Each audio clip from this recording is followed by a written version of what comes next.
Bonjour les investisseurs, j'espère que vous allez tous bien. On est parti pour une nouvelle vidéo présentation de portefeuille. Aujourd'hui, épisode 59 du 16 septembre. J'ai encore fait preuve de beaucoup d'impatience. On va voir ça en détail, mais avant, on fait les recommandations d'usage. Je vous rappelle que je ne suis pas un professionnel ni un conseiller financier, mais un simple amateur qui cherche à partager sa passion. En aucun cas, je vous invite à répliquer les positions de portefeuille. Formez-vous et faites-vous vos propres convictions. Il y a beaucoup de choses gratuites sur Internet, donc il n'y a aucune raison de ne pas se former. Vous êtes seul responsable de vos investissements, du choix des positions et donc des plus-values et des moins-values qui vont avec. Ok, donc on commence par le compte titre. Je vous invite à mettre un pouce si vous n'y avez pas encore pensé. C'est très important, ça me motive énormément pour continuer les vidéos chaque semaine. Et pour la transparence, l'honnêteté, ça serait très gentil de votre part.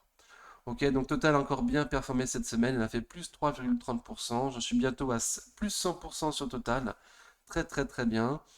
Voilà, je suis relativement confiant pour que ça continue à performer. À ce prix-là, on n'est pas loin du tout des plus hauts historiques, mais il me semble qu'il y a largement de potentiel pour aller encore plus haut sur Total. Donc à suivre. Le PEA, donc vous voyez les chiffres en haut, c'est les mêmes que sur le compte titre. Je ne fais pas la distinction entre le PEA et le CTO. L'ensemble des deux font mon compte bourse. Donc cette semaine, j'ai largement sous-performé le CAC, qui a fait pratiquement plus de 2%. C'est énorme. Le CAC, il a vraiment très très très bien performé cette semaine. Et moi, beaucoup moins bien, du coup, pratiquement deux fois moins bien. Bon, donc j'étais porté par LVMH, pardon. Donc, c'est pour ça que j'ai gardé le logo de LVMH, la déco LVMH, pardon. Par contre, j'ai été plombé de nouveau par les small, notamment par Xilam, qui a perdu 11% cette semaine. Donc Xilam, ils font un dessin animé très connu qui s'appelle Oggy et les cafards. Et donc là, c'est l'un des protagonistes de ce dessin animé. C'est pour ça que j'ai mis la déco pour les cafards. Ok, donc qu'est-ce qui s'est passé vraiment d'important cette semaine? On va commencer par les moins-values du coup. Donc Oggy et les cafards avec Xilam qui a perdu encore 11%. Du coup, je me suis remis en question, j'ai été revoir les chiffres sur Xilam. J'ai changé mon objectif de cours, on va voir ça tout à l'heure. Qu'est-ce qui a fortement baissé également? Atos, encore 6% de baisse. Ok. Lumibird qui a extrêmement baissé aussi. On est tombé à des prix au prix pile poil que j'avais donné la semaine dernière, 13,30, 13,50.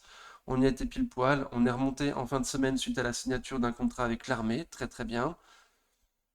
Et sinon voilà. Donc sinon dans les hausses, donc LVMH a remonté, mais pas toutes les luxes, hein. Kering par exemple a perdu moins 0,13%. Ok. Qu'est-ce qui s'est passé d'intéressant? Orange a un petit peu monté, elle a fait mieux que le CAC.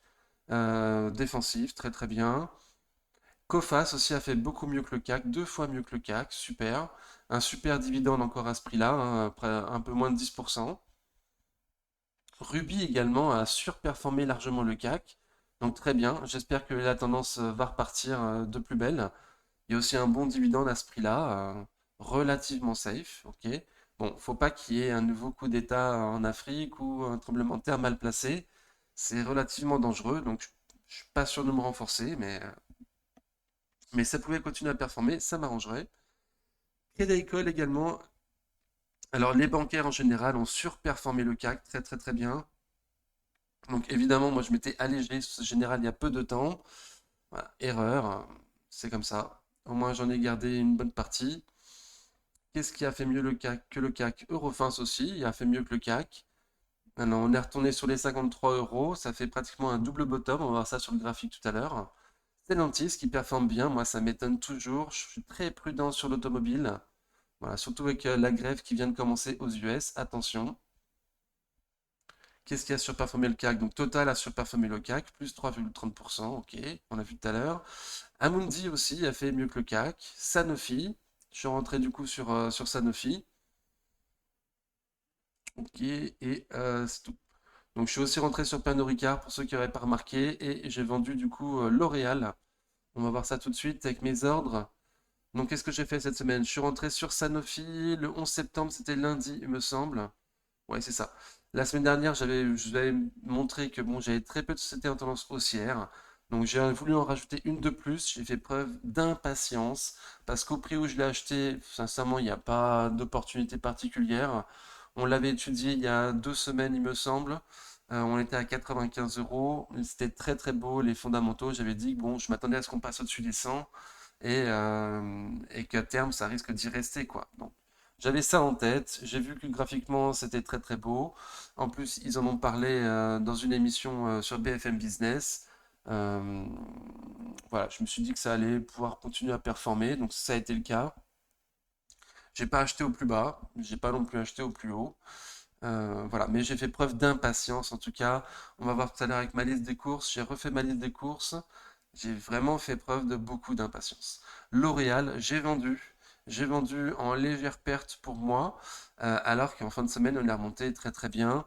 Bon, j'ai fait preuve d'impatience, c'était surtout à l'achat de L'Oréal. On est très très cher sur L'Oréal à 400 euros. Il y a un peur de 30. Voilà, donc je préfère ne pas me positionner sur les sociétés qui ont un PER de 30. Je me positionnerai sur ce genre de société extrêmement qualitative et toujours trop chère, uniquement en cas de crack. Là, c'est trop dangereux de l'acheter maintenant. Donc encore une fois, j'ai fait preuve d'impatience, mais c'était surtout à l'achat. Pernod Ricard, de nouveau, j'ai fait preuve d'impatience à l'achat, toujours, hein. Donc j'ai acheté cette semaine, c'était le 14, c'était quand? C'était jeudi. Voilà, on était arrivé sur le support que j'avais donné, on a rebondi dessus pour l'instant. Ok, donc j'ai pas acheté au plus bas, j'ai pas non plus acheté au plus haut, mais j'ai fait preuve d'impatience, j'ai plus du tout de cash, on va voir ça en détail. Le fichier Excel, on va peut-être mettre un peu plus de zoom. Ok. Donc le fichier Excel, qu'est-ce qui s'est passé cette semaine? Donc cette semaine j'ai perdu. Oups. Cette semaine, j'ai gagné 0,8%. J'ai donc 509,32 €. C'est ce qu'on a vu tout à l'heure sur le graphique. Depuis le début de l'année, j'en suis à moins 2,25%. Donc c'est nul, surtout par rapport aux indices par rapport auxquels je me compare. Le CAC est à pratiquement plus 14%. Bon, et le CAC Minus Small, lui, il est à seulement 3%. Mais moi, je suis en négatif. Je me suis vraiment tapé des gros boulets encore cette année. Et en plus, j'ai pas coupé. Donc c'est pas cool du tout de ma part. Cette semaine, j'ai rajouté de nouveau 200 euros pour acheter des sociétés en étant très impatient. Voilà, la semaine dernière, j'avais déjà rajouté 500 euros pour acheter LVMH. Là, c'était un peu mieux. Donc voilà, mais cette semaine, je suis pas content de mes achats. Vraiment très très impatient. Il va falloir que je travaille dessus. Donc j'ai plus de liquidité du tout, du tout. Il m'en restait déjà très très peu la semaine dernière. Là, j'en ai plus du tout. Tout ce qui me reste comme cash, c'est mon épargne de précaution. L'épargne de précaution, ce n'est pas fait pour investir en bourse. Voilà. En plus, j'en ai très très peu. Donc j'ai voulu voir à quel point j'étais en retard par rapport à ma liste de courses, donc par rapport à mon cash disponible. Et j'ai fait le point de tout ce que j'avais dit la semaine dernière que je comptais renforcer. Donc voilà, donc j'ai pratiquement pour 9000 euros de liste de courses que j'aimerais bien renforcer ou acheter, commencer des lignes sur Air Liquide par exemple. Donc voilà, mais je suis très très loin. Aujourd'hui, il me reste environ 3500 euros de liquidité. Encore une fois, c'est mon épargne de précaution, c'est pas l'argent que j'ai prévu pour la bourse. Donc j'ai vraiment très très très mal géré mon cash. Voilà, personnellement, je passe en mode économie à fond. C'est fini les restos. Je vais manger des pâtes, refaire du cash fortement et essayer de bien mieux gérer mon cash, quoi. En espérant me sortir rapidement d'Atos, mais j'y crois plus, hein, j'y crois plus du tout. Ok, donc aucun intérêt de voir les graphiques cette semaine. J'ai plus de cash. Peut-être que je vais revendre la semaine prochaine tout ce que j'ai acheté. Cette semaine, c'est possible. En tout cas, si le CAC passe en dessous de sa AM de 100 jours, il est probable que je vende les sociétés que j'ai achetées trop cher. Voilà, on va en parler en faisant le graphique. On va en parler en faisant le graphique. Là, on est au-dessus des AM de 100 jours sur le CAC 40. Si ça casse la AM de 100 jours, moi, il est possible, ou même s'il y a un retournement sur les sociétés en particulier, que je revende ce que j'ai acheté. Voilà, j'ai fait preuve d'impatience. Donc on va voir ce que ça va donner. On va voir ce que ça va donner. En tout cas, là, je suis 100% investi. Ok. Donc on commence comme d'habitude par ABC arbitrage. On va les voir en ordre alphabétique. Donc ABC arbitrage a fait moins 2,6% cette semaine. Ok. Donc il se passe pas ce que j'avais pensé, hein. Moi, je pensais à un range entre 6 et 6,20. Là, on est retombé dans le bas, pratiquement au plus bas des prix qu'on avait vu il y a peu de temps, début juillet. Ok, donc pour l'instant, c'est une tendance neutre. C'est une tendance neutre. On n'a pas fait de plus haut que les précédents, mais on n'a pas non plus fait de plus bas que les précédents. Donc on est en tendance neutre. C'est relativement moche quand même. À ce prix-là, il y a un bon rendement. Donc je me suis remis en question, j'ai refait mes, mes- mes calculs fondamentaux sur ABC Arbitrage. Et plutôt que de donner un prix fixe, je préférais donner une plage. Donc pour 2024, moi, vu les bénéfices attendus, je m'attends à ce qu'on puisse aller entre 4,50 et 5,95 sur ABC Arbitrage. Ok, donc c'est plus ou moins ce que j'avais dit. À chaque fois que j'en parle, je vous dis que, enfin, souvent quand j'en parle, pas tout le temps, malheureusement, mais souvent quand j'en parle, je dis qu'il y a un stop en dessous de 5,73. Potentiellement, tu peux l'acheter avec un stop en dessous de 5,73, mais que le mieux serait quand même de prévoir de renforcer à 5,50, à 5 ou à 4,50. Donc ça se retrouve au niveau des chiffres fondamentaux. Et pour 2025, ça devrait largement s'améliorer, on va espérer. En attendant, tu as un petit rendement trimestriel très sympathique à ce prix. Donc je garde. Dans ma liste de courses, j'ai prévu de la renforcer pour environ 250 euros, histoire de baisser mon prix en dessous de 6 euros. Mais si ça va à 4,50, en plus, il faudra que je renforce beaucoup plus, quoi. Donc ce qui augmente encore la taille de ma liste de courses. Donc vraiment, j'ai les yeux plus gros que le portefeuille, quoi. J'ai trop de lignes, j'ai acheté trop de sociétés, et en plus pas à des prix intéressants, quoi. Ok. Donc Amundi. Amundi, elle a fait plus 2,45% sur la semaine. Ok, on avait dit qu'à ce prix-là, c'était pas des prix dégueulasses du tout, hein. Il y avait un bon rendement. Le PER d'Amundi, il est vraiment très très faible. C'est surprenant. Bon, après, on n'a pas les 20% de marge de sécurité par rapport aux 60 euros visés. Voilà, moi, je préférais me renforcer sur 48,50. Aucun intérêt pour moi de me renforcer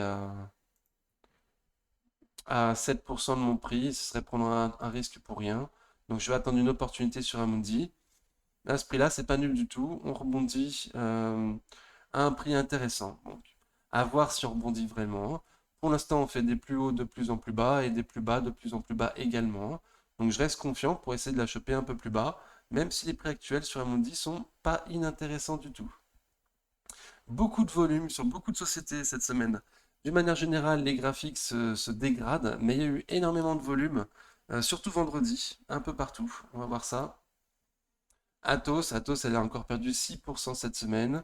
J'ai enlevé mon objectif de cours sur Atos, hein. Comment valoriser une entreprise qui perd de l'argent et qui est mal gérée. Donc je l'ai prévu également dans ma liste de courses. C'est pour éventuellement participer à l'augmentation de capital. Voilà, pas de nouvelles du plan B cette semaine, donc à suivre, on va voir ce que ça va donner. Voilà, mais je regretterai toujours de ne pas avoir totalement tout vendu Atos. Là, quand je me suis allégé en partie, voilà, après coup, j'aurais dû tout vendre, quoi. Mais bon, sur le coup, déjà que je suis culpabilisé de vendre à ce prix-là, j'étais persuadé que ça allait aller plus haut. Bon, ma grosse erreur. Et encore plus grosse erreur de ne pas avoir coupé dès que j'ai vu que ça passait pas, ça allait pas dans mon sens, quoi. Bon. Donc pour l'instant, je me la traîne. Coface. Coface, elle a fait plus 4% sur la semaine, très très bien. On était à un super rendement à 10% la semaine dernière quand on s'est vu. Et là, ça a bien rebondi depuis. Ça a bien rebondi. Bon, toujours en dessous d'un M200 jours. Pour l'instant, on n'a pas fait plus haut que le précédent. Donc à suivre. RSI au-dessus de 50. De nouveau, beaucoup de volume vendredi, mais là, plutôt à la vente. Voilà, avec une grosse mèche vendredi. Une grande mèche haute, pardon, qui n'a pas voulu clôturer au-dessus d'un M200 jours.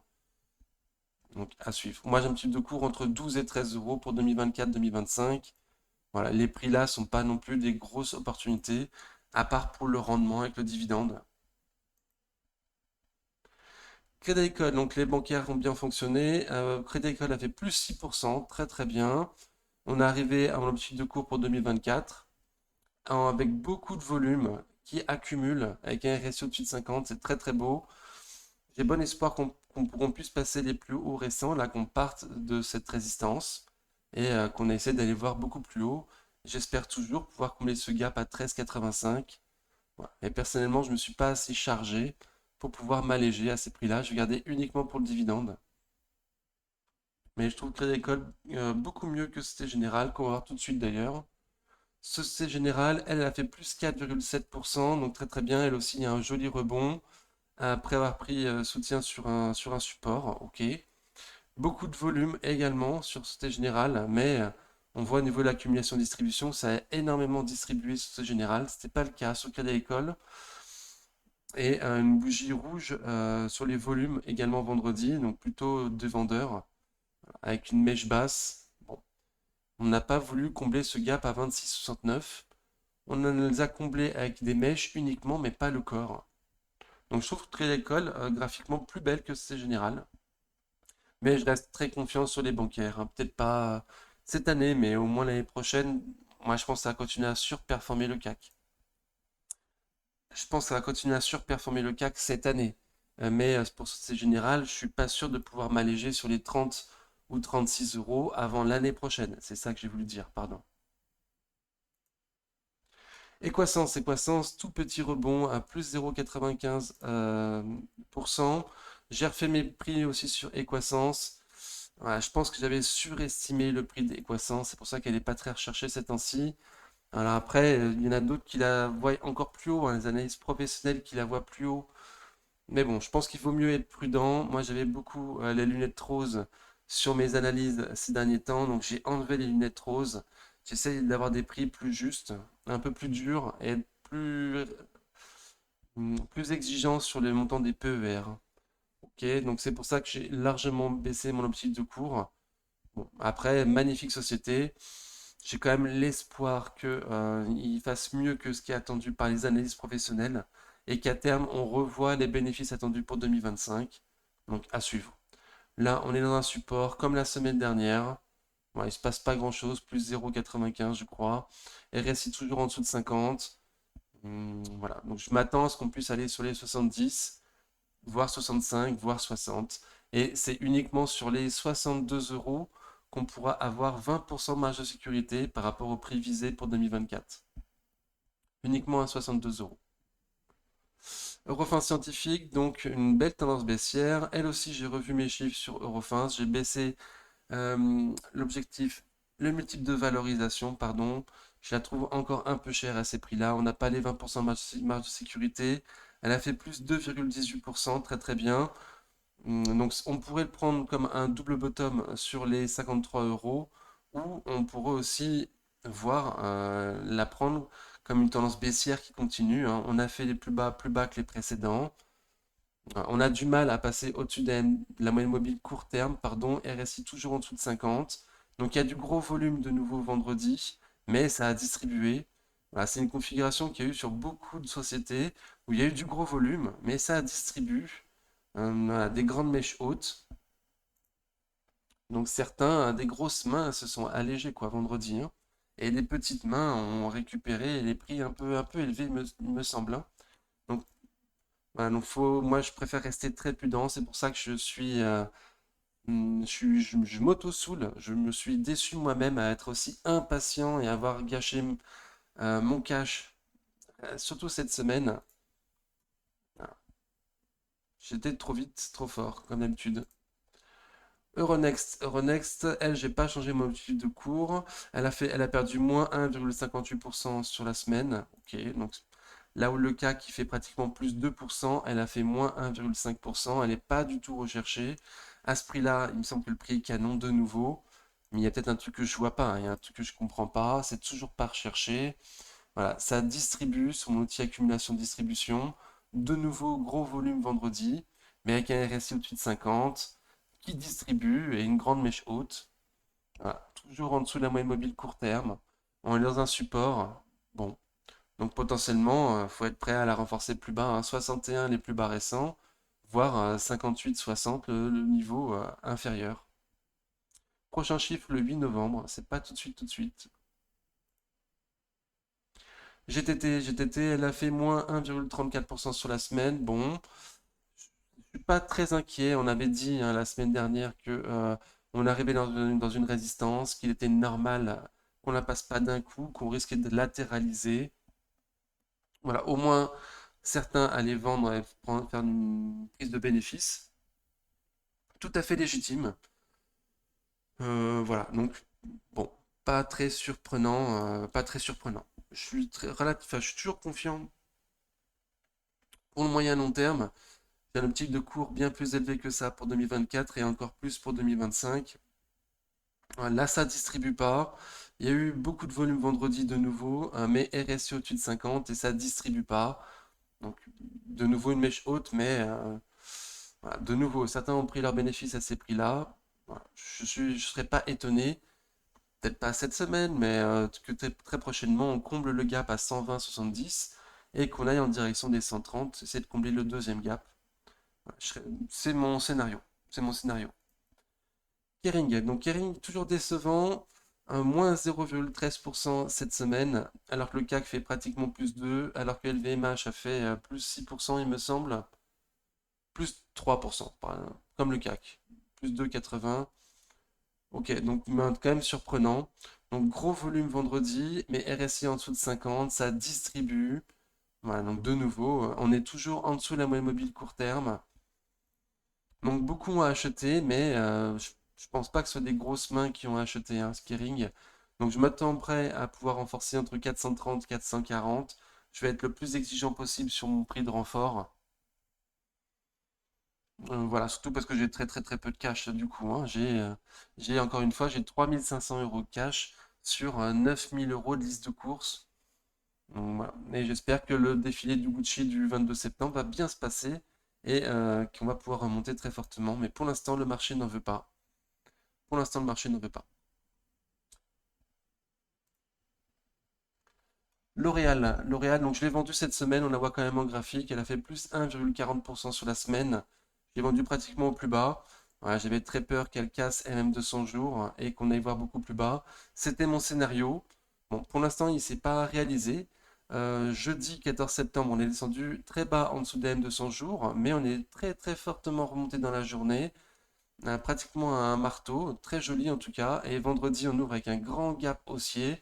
Donc on casse cette résistance oblique baissière avec un grand gap haussier. Ok, bon. Je ne sais pas trop quoi en penser. Ce prix-là, je trouve ça cher. À ce prix-là, je trouve ça extrêmement cher. Personnellement, je me renforcerai, enfin, je reviendrai sur L'Oréal uniquement, certainement, enfin, quand ce sera beaucoup plus bas, quoi. Vu le cash que j'ai, je ne vais pas me permettre de rentrer sur une société qui a un PER de 30, alors que le CAC est extrêmement haut. Je vais attendre une opportunité. Pas faire la même erreur que sur LVMH. Ok, Lumibird, elle a perdu moins 5,2% sur la semaine, donc énorme, small cap. On a même perdu beaucoup plus que ça en semaine. On a été comblé le gap à 13,58, très très bien, c'est le gap qu'on visait. On a retourné sur le support que j'avais déterminé 13,30, 13,50, très très bien, et on l'a sauvé en clôture jeudi. En plus, vendredi, ça a été aidé par une news, ils ont signé un contrat avec l'armée. Hmm, voilà, et donc c'est un très très beau contrat, a priori. Beaucoup de cash va rentrer dans l'entreprise.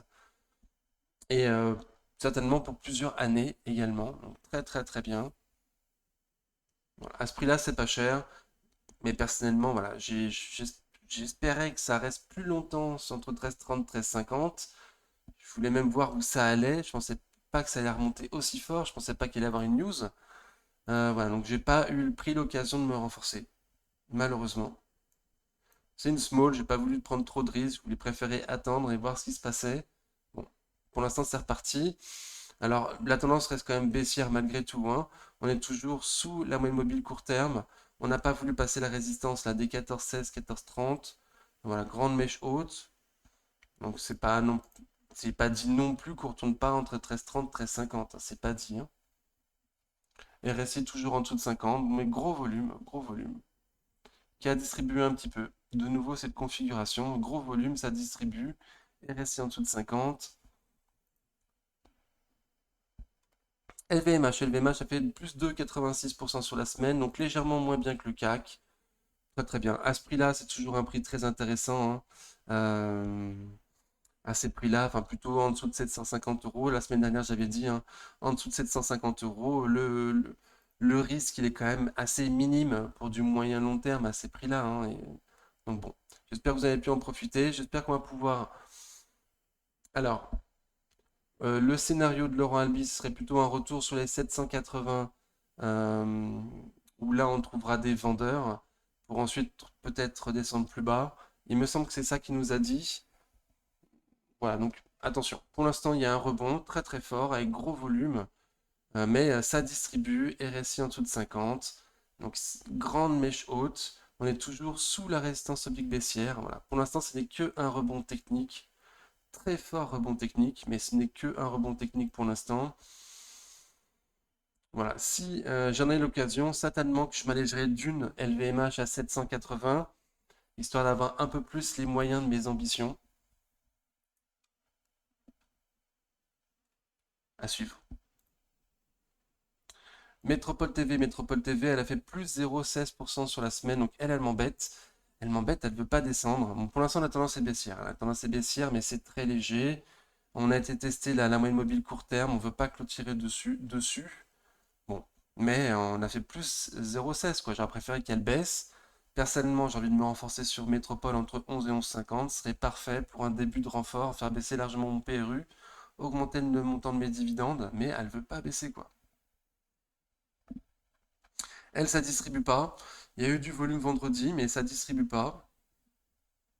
Bon, donc je m'attends à ce que ça continue de baisser quoi. J'espère que ça va continuer à baisser. À ce prix-là, on est trop cher. Orange a fait plus 2,46%, donc très très bien. Elle surperforme le CAC. Oups. Elle surperforme le CAC. Pour moi, on est rentré dans une résistance. Donc allons-nous en sortir, allons-nous la passer et aller tester les plus hauts récents à 11,80. Écoutez, moi, c'est mon espoir, c'est mon scénario. C'est mon scénario. Gros gros volume vendredi de nouveau. Ça distribue un petit peu. Bon, normal, on a atteint l'objectif graphique. Il est normal que ça vende aussi un petit peu, hein. Voilà, mais je m'attends à ce que même s'il y a une petite consolidation sur Orange, qu'on n'aille pas en ligne droite sur les 11,80, mais je m'attends à ce qu'on y aille quand même. Mon scénario, c'est ça, que si ça continue à performer, Orange. Donc, je croise les doigts. Très très bien parti en tout cas. Pernod Ricard, donc Pernod Ricard, je suis rentré dessus cette semaine. Comme j'avais dit, il y avait un support là entre, j'avais dit 170, 172. Bon, c'était plus juste de dire 168, 172, mais je pense pas l'avoir dit. Voilà, donc il s'est passé plus ou moins la même chose qu'en juin 2022. Et j'ai profité pour acheter, mais de nouveau, j'ai fait preuve d'impatience. Il me semble qu'à ces prix-là, un début de ligne, si tu as plus de 20% de liquidité, oui, c'est intéressant, mais moi, j'ai pas du tout 20% de liquidité en cash, donc j'ai fait preuve d'impatience. J'ai acheté à ce prix-là en visant 180 pour 2024, donc à seulement 6% des prix visés. Et même pour 2025, il y a seulement 14%. Voilà, donc j'ai fait preuve d'impatience. Les prix sont pas dégueulasses si j'avais suffisamment de cash, mais là, c'est pas le cas. Et dans ma liste de courses, à 9 700 € maintenant, là, il n'y a même pas mes achats de cette semaine. Il n'y a pas Pernod Ricard ni Sanofi en renfort. Donc, de nouveau, j'ai eu les yeux plus gros que le portefeuille, quoi. Donc, c'est pour ça, bon, j'ai fait une connerie, je pense. Je vais voir jusqu'où ça peut aller. Mais au moindre signe de faiblesse ou si le CAC il passe sous MM 200 jours, je vendrai pour récupérer le cash. Voilà. Je vais assumer ma connerie jusqu'au bout, en prendre bien conscience et essayer de ne pas la faire perdurer, cette erreur, en vendant si graphiquement ça repart au sud, quoi.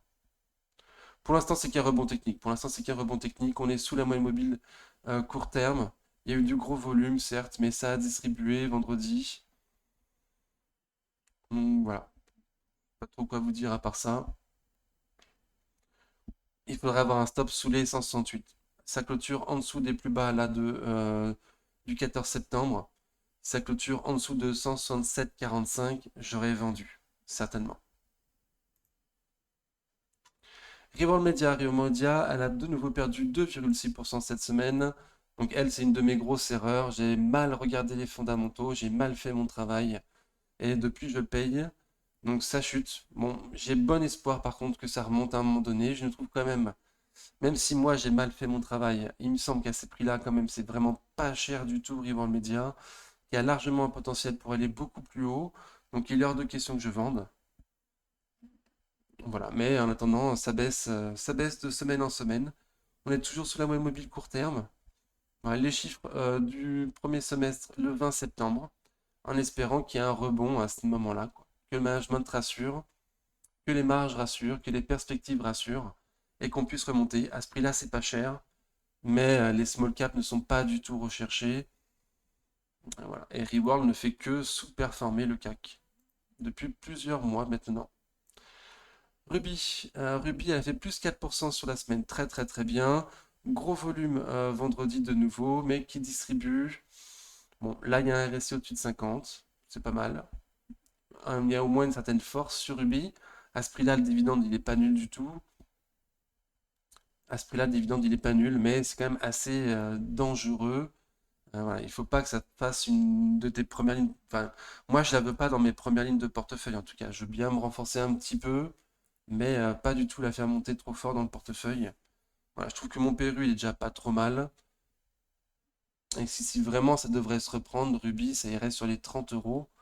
Voilà, donc mon PRU il est pas trop mal si je vise 30.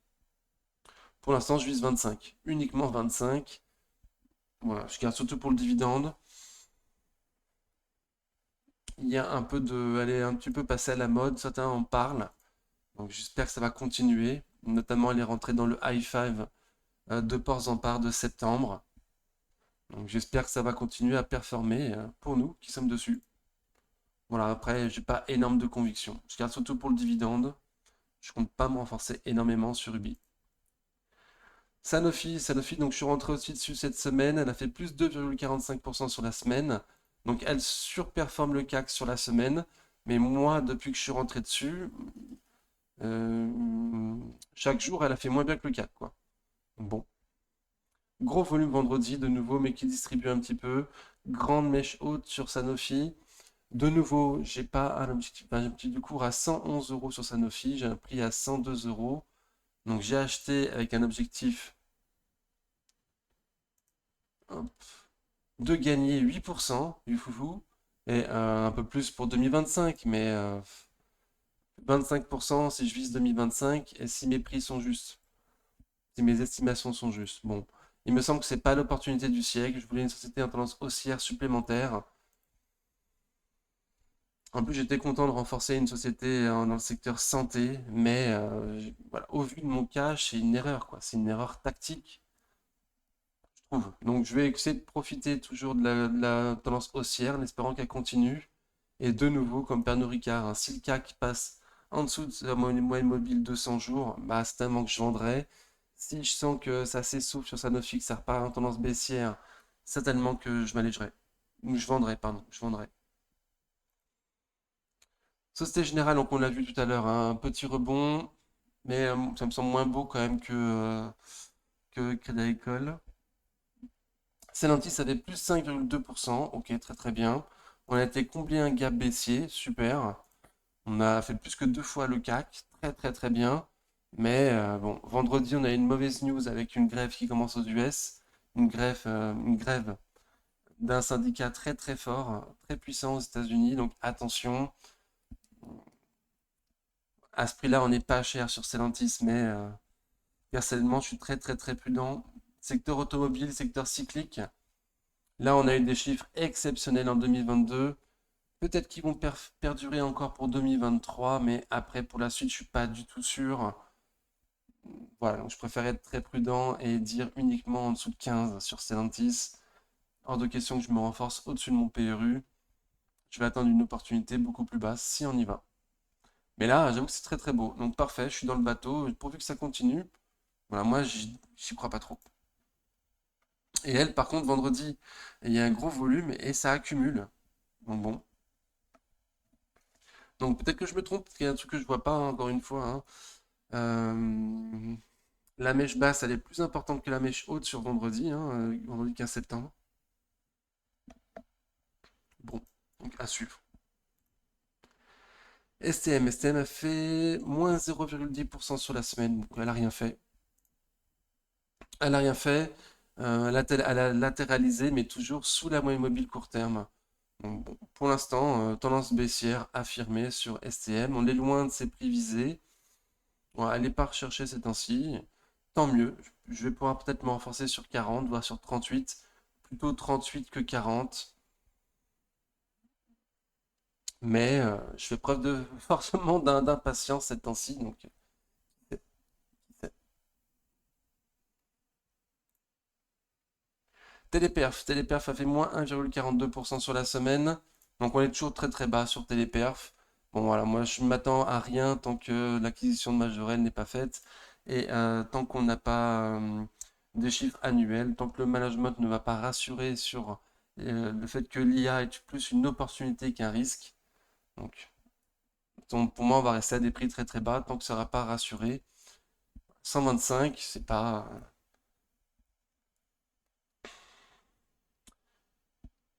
cher non plus. C'est pas cher non plus. Il y a des risques, il y a des craintes. Ok, bon. Donc gros volume vendredi, mais RSI en dessous de 50, ça distribue légèrement. Rien, il se passe rien. Encéphalo plat sur TLF Performance. J'en attends rien, il se passe rien. Total, donc une hausse pratiquement exponentielle, plus 3,30% cette semaine, très très très bien. On n'est pas loin du tout des plus hauts historiques sur Total. Bon, dividendes réinvestis, on les a passés hein, largement, on a fait de nouveaux plus hauts historiques, dividendes réinvestis. Mais dividendes non réinvestis, on n'est pas loin des plus hauts historiques.